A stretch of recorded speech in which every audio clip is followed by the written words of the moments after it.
बिस्मिल्लाहिर्रहमानिर्रहीम, अस्सलाम वालेकुम and welcome back to my channel and a new video. और आज की जो वीडियो है वो है जी बर्तनों की सफ़ाई से मुतल्लिक। ना सिर्फ बर्तनों की सफ़ाई से मुतल्लिक बल्कि अगर हम कहें कि क्लीनलीनेस के या सफाई के पर्सपेक्टिव से आज की जो वीडियो है वो मैंने बनाई है, तो ये ज़्यादा बेहतर रहेगा। अच्छा, इस टाइम जो आपको नज़र आ रहा है मेरे हाथ में प्रोडक्ट, वो है स्पॉन्टेक्स का स्पाइरल, या जिसको बहुत सारे घरों में कूची कहा जाता है, या इसके अलावा स्क्रबर बोलते हैं कुछ लोग, और कुछ लोग तो मेरा ख़्याल है इसको सुब्बी बोलते हैं। एंड आई डोंट थिंक कि इसके और क्या क्या नाम हो सकते हैं। और बहरहाल जो इसका जी पर्पज़ है और जो इसका एक कहना चाहिए कि तरीक़ाकार है इस्तेमाल का, वो बहुत डेफिनेट है कि वो सिर्फ क्लीनिंग के लिए ही इस्तेमाल होता है। और स्क्रबिंग करने के लिए कोई इस तरह के टफ़ सरफेसेस होते हैं जिनके ऊपर स्टेन्स लगे होते हैं, जिनके ऊपर ग्रीस लगी होती है, जैसे कि किचन में काम करते हुए हमारा बहुत सारा जहाँ पे ऑयल और जो मॉइस्चर के ड्रॉप्स हैं जब वो एक्यूमुलेट होते हैं, डिपॉजिट हो जाते हैं किसी भी जगह पे, तो वहाँ पे एक ग्रीसी सा टेक्सचर जो है वो फॉर्म हो जाता है। तो उसको रिमूव करने के लिए भी ये स्क्रबर या स्पाइरल जो है वो यूज़ होता है। तो ये मुख्तलिफ़ तरह की क्वालिटीज़ में आता है। एक तो स्टेनलेस स्टील होता है, एक बिल्कुल स्टील होता है, और एक जो होता है वो होता है आयरन फॉर्म में, यानी उससे जो बर्तन है उसको ज़्यादा नुकसान होता है। तो कौन सा इनमें से बेहतर है? तो मेरा ख़्याल ये है कि जो इस टाइम मेरे पास है ना स्पाइरल, ये है स्टेनलेस स्टील। तो ये बहुत बेहतर रहता है किसी भी तरह की सफाई को करने के लिए। अच्छा, अब यहाँ पे ये चीज़ मैं मेंशन करती चलूँ कि बहुत सारे घरों में जो है ना वो नॉन स्टिक जो बर्तन होते हैं ना, उनका भी जो उनकी भी क्लीनलीनेस है वो भी समटाइम्स इस तरह के स्क्रबर के साथ की जा रही होती है, जो कि बहुत ही गलत चीज़ है। जब भी आप नॉन स्टिक बर्तन के अंदर इस तरह के स्पाइरल को घुमाएंगी तो उसकी जो कोटिंग होती है, ऊपर से लेयरिंग होती है, वो पील ऑफ हो जाएगी, और उसके करने की वजह से वो जो उसका केमिकल जिसकी कोटिंग उसके ऊपर की हुई होती है वो घुल घुल के मेल्ट होने के बाद आपके फूड में उसको कंटेमिनेट करना शुरू कर देता है। और जब ऐसा करना होना शुरू होता है तो वो डिफरेंट तरह की जो बीमारियों की वजह बन सकता है। तो आपने इस चीज़ का ख़ास ख्याल रखना है कि इस तरह के स्क्रबर को आपने बिल्कुल भी किसी भी तरह के जो नॉन स्टिक बर्तन हैं उनके अंदर इस्तेमाल नहीं करना है। चाहे वो आपका कोई पैन है, फ्राइंग पैन है, चाहे कोई आपकी वोक है, चाहे कोई भी किसी किस्म का भी आपका पॉट है जिसके अंदर आप कुकिंग करते हैं, तो इस चीज़ का आपने ख़ास ख्याल रखना है।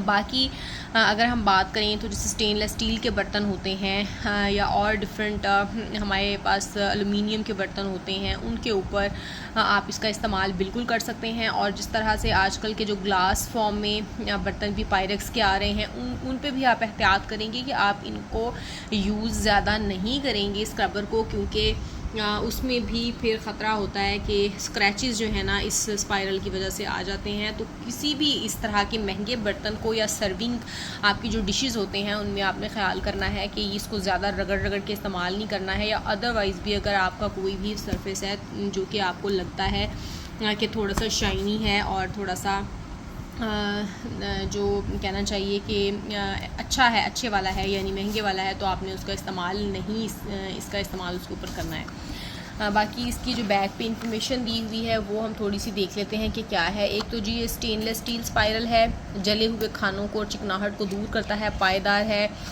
देरपा है और जंग से महफूज है। हसास सतहों पर जैसा कि मैंने आपको बताया इस्तेमाल नहीं करना है, और इस्तेमाल के बाद पानी से साफ़ कर लेना है। अच्छा, बहुत सारे घरों में जो है ना इसका इस्तेमाल किया जाता है, लेकिन होता क्या है कि इसकी जो सफाई होती है ना उसका कोई ख़ास ख्याल नहीं रखा जाता है। तो जो इसकी सफाई है उसका भी अच्छा, इसकी सफाई का भी ख़ास ख्याल रखना बहुत ज़रूरी होता है, क्योंकि इसके अंदर जो भी चिकनाहट होती है और किसी किस्म का भी ऑयल, ग्रीस, या फिर समटाइम्स हम किसी आटे वाले बर्तन को इसे साफ़ करते हैं, तो वो तमाम चीज़ें जो है ना इसके अंदर फंसने की वजह से समटाइम्स बहुत स्मेली फाउल सी एक जो स्मेल है ना वो आना शुरू हो जाती है।